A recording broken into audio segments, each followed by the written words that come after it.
नमस्कार दोस्तों, स्वागत है आपका एग्जाम अभ्यास में। आज है 2 फरवरी। 2 फरवरी से जो भी करंट अफेयर बन सकते हैं वो हम इस वीडियो में कवर करेंगे और इस वीडियो की पीडीएफ हमारे टेलीग्राम चैनल एग्जाम अभ्यास से डाउनलोड कर सकते हैं, जिसकी लिंक डिस्क्रिप्शन में मिल जाएगी।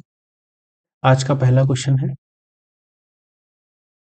हाल ही में नई दिल्ली में विश्व पुस्तक मेले का उद्घाटन किसने किया है?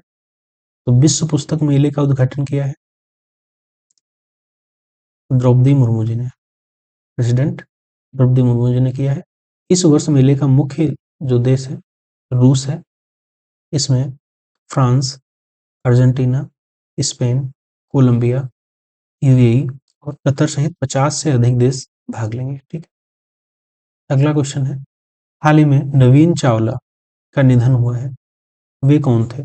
तो नवीन चावला थे पूर्व चुनाव आयुक्त थे। ठीक, ये भारत के 16वें मुख्य चुनाव आयुक्त थे। नवीन चावला 2009 के लोकसभा चुनाव और प्रमुख राज्य चुनाव की देखरेख की है इन्होंने। ठीक, अगला क्वेश्चन है, हाल ही में किसने भारत का पहला बीटा ई रूपी वॉलेट लॉन्च किया है? बीटा ई रूपी लॉन्च किया है क्रेड ऐप ने। ठीक है, क्रेड ने भारत का पहला बीटा ई रूपी वॉलेट लॉन्च किया है, जिससे सीबीडीसी लेन देन संभव हो सके। ठीक, अगला क्वेश्चन है, हाल ही में किस राज्य ने भूमि अधिकार के लिए 3 आरक्षित वनों को गैर अधिसूचित किया है? तो किया है असम राज्य ने। ठीक है, अगला क्वेश्चन है, हाल ही में भारतीय रेलवे ने निर्बाध यात्रा के लिए कौन सा ऐप लॉन्च किया है? तो भारतीय रेलवे ने ऐप लॉन्च किया है स्वरेल। स्वरेल जो ऐप लॉन्च किया है, इस ऐप में आपको सभी सुविधाएं एक ही ऐप में मिल जाएंगी। अदर ऐप, बाकी किसी अन्य सुविधा के लिए अदर ऐप डाउनलोड नहीं करना पड़ेगा, तो इसलिए भारतीय रेलवे ने इस ऐप को लॉन्च किया है। तो रेलवे बोर्ड के नए अध्यक्ष जो बने हैं, सीईओ सतीश कुमार बने हैं।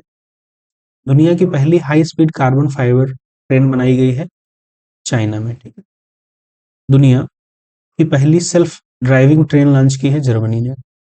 दुनिया की पहली हाइड्रोजन संचालित ट्रेन जर्मनी में। एशिया की हाइड्रोजन संचालित ट्रेन चीन ने लॉन्च की है। दक्षिण पूर्व एशिया की पहली हाई स्पीड रेलवे ऊस लॉन्च किया है इंडोनेशिया ने। देश की पहली semi high speed regional rail service नाम नमो भारत, पहले रैपिडेक्स। ठीक है, नमो भारत है। सऊदी अरब की पहली लग्जरी ट्रेन लॉन्च हुई है, नाम है ड्रीम ऑफ द डेजर्ट। ठीक, पीएम मोदी ने भारत की पहली वंदे मेट्रो रेल सेवा कहां शुरू की है? तो गुजरात में शुरू करी है। गुजरात के भुज रेलवे स्टेशन से इसका नाम भी बदला है, तो नाम रखा है नमो भारत रैपिड रेल। ठीक है, शेतकरी समृद्ध किसान स्पेशल रेल महाराष्ट्र से देवलाली से बिहार के दानापुर तक शुरू होगी। ठीक, भारतीय रेलवे का प्रस्तावित 69वां डिवीजन मंडल जम्मू डिवीजन है और ये जम्मू डिवीजन उत्तरी रेलवे क्षेत्र के अधीन होगा। ठीक है, इसे मौजूदा फिरोजपुर डिवीजन को पुनर्गठित करके बनाया जाएगा। अमेरिका, चीन और रूस के बाद भारत में दुनिया का चौथा सबसे बड़ा रेल नेटवर्क है। टोटल रेलवे जोन जो है 17 है। इसमें उत्तरी railway zone, north railway zone भारतीय रेलवे का सबसे बड़ा रेल क्षेत्र है। नवीन रेलवे जोन 17वां जो कोलकाता मेट्रो 2010 में बनाया गया था। साउथ कोस्ट रेलवे नया जोन बनाने की घोषणा हुई थी 2019 में, जिसका हेडक्वार्टर विशाखापत्तनम में है। अभी ऑफिशियल नोटिफिकेशन जारी नहीं हुआ है, इसीलिए रेलवे टोटल जोन जो है वो 17 है। ठीक, ऑफिशियल अभी 17 ही मिलेंगे, 18 नहीं मिलेंगे आपको। ओल्डेस्ट रेलवे जोन जो है वो साउथर्न रेलवे जोन है, जो कि 14 अप्रैल 1951 में बनाया गया था। स्वतंत्र भारत का रेल बजट कब और कौन लाए थे? तो स्वतंत्र भारत का जो रेल बजट लाए थे 1947 में लाए थे जॉन मथाई, जो कि पहले रेल मंत्री है। रेल बजट को आम बजट से अलग किस समिति की सिफारिश पर किया गया था? तो एकवर्थ कमेटी के सिफारिश पे किया गया था। रेल और आम बजट को अलग अलग किया गया था, 1924 में किया गया था। एग्जाम में आया हुआ क्वेश्चन है। और विलय कब किया गया? विवेक देवराय समिति की सिफारिश पर 2016 में मंजूरी मिली और 2017 में जब प्रस्तुत हुआ तो 1 में प्रस्तुत हुआ था। ठीक है, ये भी क्वेश्चन में एग्जाम में आया हुआ है। एडवांस टिकट बुकिंग 120 दिनों पहले से शुरू होती थी, अब इसे घटाकर 60 दिन कर दिया गया है। ये भी एग्जाम में पूछा जा चुका है। रेलवे चेयरमैन और सीईओ जो है वो सतीश कुमार है। मंत्री जो इस समय है अश्विनी वैष्णव है। भारत में पहली ट्रेन लॉर्ड डलहौजी के समय में मुंबई से ठाणे चलाई गई थी, जो कि 34 किलोमीटर चलाई गई थी। 1853 में चलाई गई थी। ठीक, कब चलाई गई थी? 1853 में चलाई गई थी पहली ट्रेन, डलहौजी के टाइम पे, और मुंबई से ठाणे के बीच में चलाई गई थी। हमारा अगला क्वेश्चन है, हाल ही में किसने अमेरिका में गल्फ ऑफ मैक्सिको का नाम बदला है?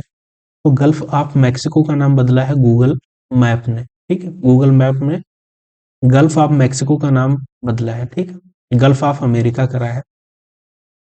हाल ही में भारत ने कितने नए रामसर स्थल जोड़े हैं?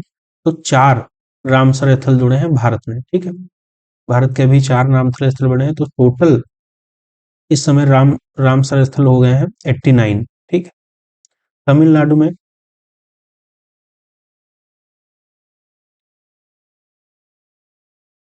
टोटल हो गए हैं 20। ठीक, 2 तमिलनाडु के नए जुड़े हुए हैं, पहले 18 थे, अब इस समय 20 हो गए हैं।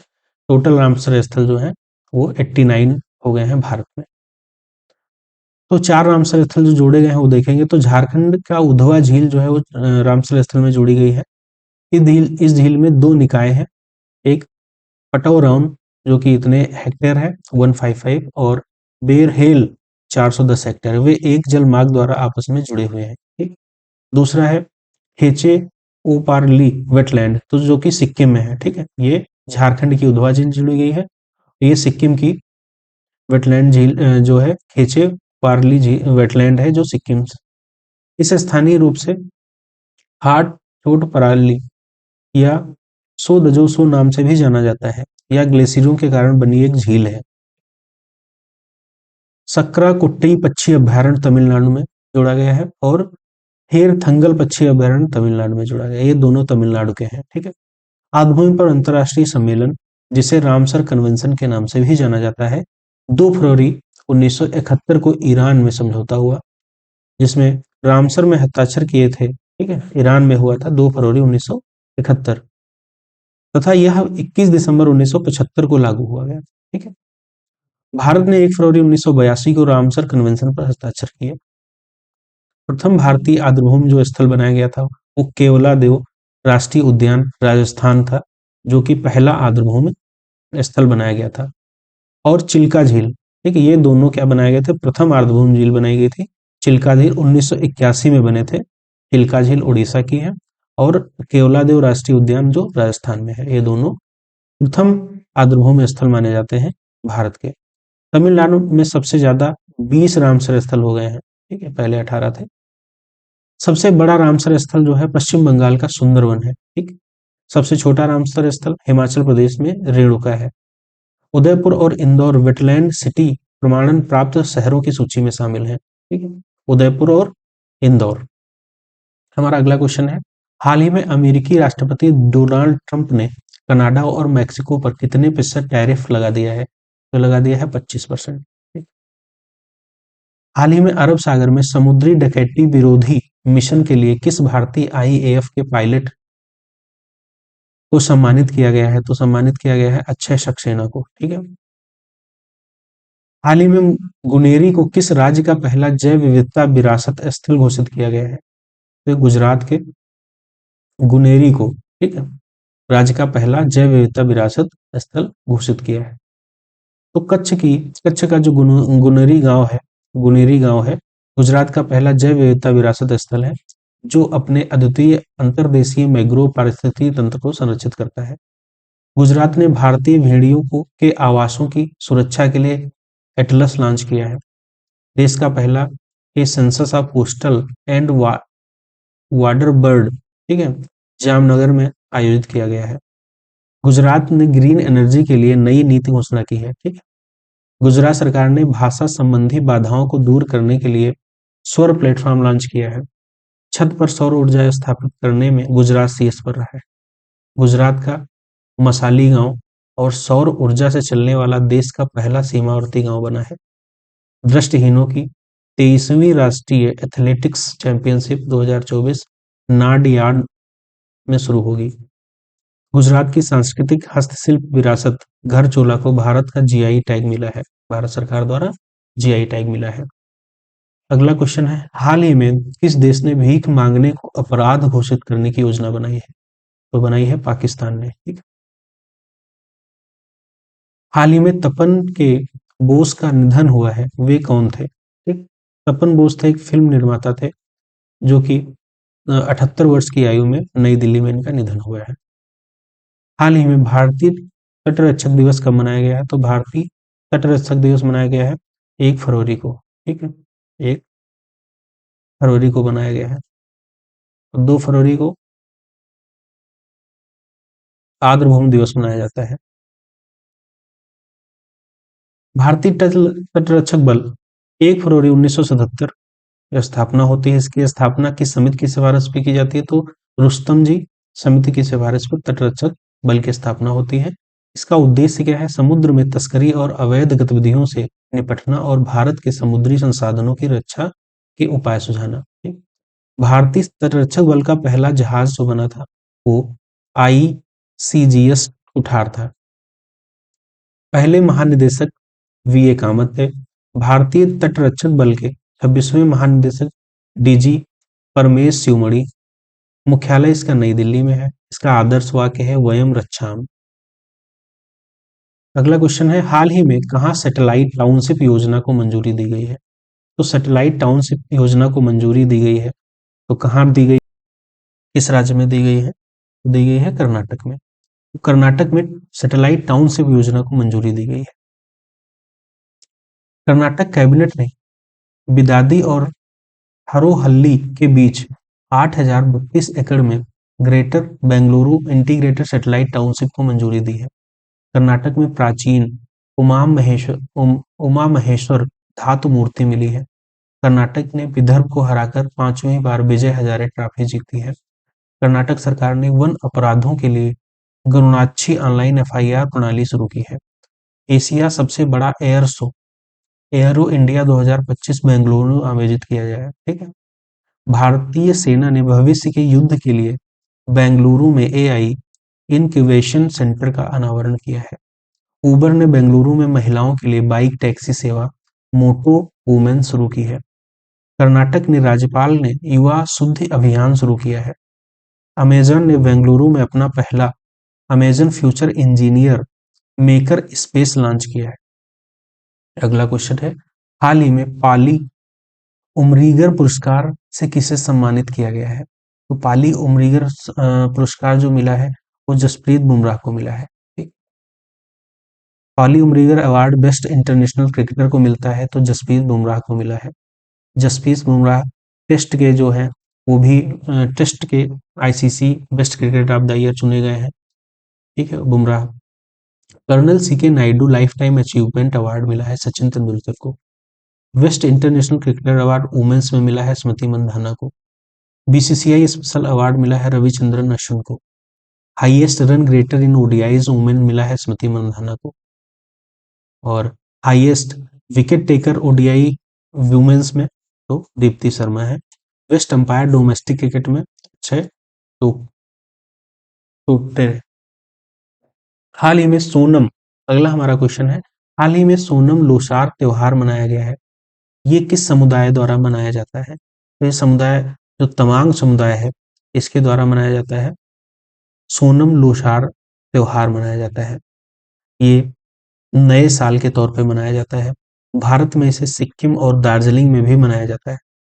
हिंदू कैलेंडर के अनुसार इस माघ शुक्ल प्रतिपदा में मनाया जाता है। माघ शुक्ल प्रतिपदा में मनाया जाता है और आमतौर पर जनवरी या फरवरी में आता है। हमारे इम्पोर्टेंट महोत्सव है कुछ, तो जल्लीकट्टू महोत्सव तमिलनाडु में होता है। बैल को कंट्रोल करते हैं इसमें। ठीक है। कंबाला उत्सव मनाया जाता है बेंगलुरु में। भैंसों की दौड़ होती है इसमें। और गधीमई फेस्टिवल नेपाल में मनाया जाता है, जानवरों की बलि देते हैं। कनुमा महोत्सव तेलंगाना में मनाया जाता है, जानवरों की पूजा की जाती है। परशुराम कुंड मेला अरुणाचल प्रदेश में होता है। मोदवेद महोत्सव टोडा जनजाति द्वारा तमिलनाडु में मनाया जाता है, जो कि नीलगिरी पहाड़ियों में निवास करते हैं। एग्जाम में पूछा जा चुका है। छठा अंतर्राष्ट्रीय बाजरा महोत्सव जो कि बेंगलुरु में होगा। पश्मीना महोत्सव नेपाल में होगा। अंतर्राष्ट्रीय सरस्वती महोत्सव हरियाणा में, और पांग साउ पास अंतर्राष्ट्रीय महोत्सव अरुणाचल प्रदेश में। भारत का सबसे पुराना पुस्तक मेला बोई मेला कहाँ लगा है? तो लगा है जर्मनी में। इसका 28th एडिशन है। इसकी थीम है कंट्री। ठीक, इसकी थीम है, अच्छा ठीक है, कंट्री जर्मनी में लगा हुआ है। ठीक है। 2025 में मैड्रिड इंटरनेशनल बुक फेयर में भारत की थीम होगा। ठीक है, क्या होगा 2025 में मैड्रिड इंटरनेशनल बुक फेयर में? ठीक। नागोबा जात्रा त्योहार भाई गोंड जनजाति द्वारा मनाया जाता है, जो कि तेलंगाना में मनाया जाता है। हमारा अगला क्वेश्चन है, 2025-26 के बजट में किस मंत्रालय को सबसे अधिक बजट आवंटन प्राप्त हुआ है? तो प्राप्त हुआ है फाइनेंस मिनिस्ट्री को सबसे अधिक बजट प्राप्त हुआ है। तो 2025-26 के बजट में वित्त मंत्रालय को सबसे अधिक बजट प्राप्त हुआ है। ठीक है, हमारे वित्त मंत्री जो है निर्मला सीतारमण जी हैं, ने 2025-26 के बजट पेश किया है, जो कि 2 फरवरी को पेश हुआ है। तो 1 फरवरी को, सॉरी, एक कल 1 फरवरी को पेश हुआ है। इसकी जो थीम है, इसकी थीम रखी गई थी सबका विकास। ठीक है, सबका विकास इसकी थीम थी। और कुल प्राप्तियां जो हुई है वो 34.96 लाख करोड़। ठीक है, कुल व्यय कितना हुआ है, टैक्स के रूप में कितना प्राप्त हुआ है, तो 28.37 लाख करोड़ प्राप्त हुआ है। राजकोषीय घाटा जीडीपी का 4.4 तक लाना है। सकल बाजार से उधार कितनी नहीं, तो 14.82 लाख करोड़। 12 लाख रुपए तक इनकम टैक्स को फ्री कर दिया गया है। बाकी यहाँ पे आप देख सकते हैं। अगला हमारा क्वेश्चन है, हाल ही में मनोज कुमार ने संन्यास ले लिया, उनका संबंध किससे था? तो मनोज कुमार जो थे उन्होंने संन्यास लिया है, तो उनका संबंध बॉक्सिंग से था। भारत बॉक्सिंग में 2 बार ओलंपियन और 2 बार कॉमनवेल्थ गेम में गोल्ड और ब्रॉन्ज मेडल जीतने वाले मनोज कुमार ने संन्यास लिया है। इनको अर्जुन अवार्ड 2014 में दिया गया था। भीम अवार्ड जो कि हरियाणा राज्य सरकार देती है 2018 में दिया गया था इनको। साउथ एशियन गेम्स में 2016 में इन्होंने गोल्ड मेडल जीता, और कॉमनवेल्थ गेम 2010 में इन्होंने गोल्ड मेडल जीता। कुछ बुक्स हैं इंपॉर्टेंट। अभिजीत बनर्जी ने चौनक on food economics and society पुस्तक लिखी, जो कि भारतीय मूल के अमेरिकी अर्थशास्त्री हैं। इन्हें 2019 में इकोनॉमिक्स का नोबेल पुरस्कार भी मिला था। दीपा मलिक जो कि पैरा एथलीट है, इन्होंने पुस्तक लिखी है bring it on the incredible story of my life. Syed Kirmani ने स्टम्प्स लिखा है, वे 1983 वर्ल्ड कप विजेता टीम में विकेट कीपर थे। J and K Ladakh through the ages Amit Shah ने लॉन्च किया है इस पुस्तक को। How India scaled MTG20 Amitabh Kant ने लिखी है। Parliament powers function and privileges K S Chauhan की पुस्तक है। The world after Gaza Pankaj Mishra की पुस्तक है। Sumitra Chatterjee and his word Sanghamitra Chakraborty की पुस्तक है। आर वश्यन ने लिखे I have the streets kutti kutti cricket story. Parimal Nathwani ने कॉल ऑफ द गियर, ठीक है, पुस्तक लिखी है कॉल ऑफ द गिर। ठीक है, इन्होंने लिखी है परिमल नाथवानी ने कॉल ऑफ द गिर पुस्तक लिखी है। Thank you so much. आज के करंट यहीं पे समाप्त होते हैं, और वीडियो अच्छी लगी हो तो लाइक शेयर और सब्सक्राइब अवश्य करिएगा। ठीक है, और इसकी PDF हमारे टेलीग्राम चैनल से डाउनलोड कर सकते हैं।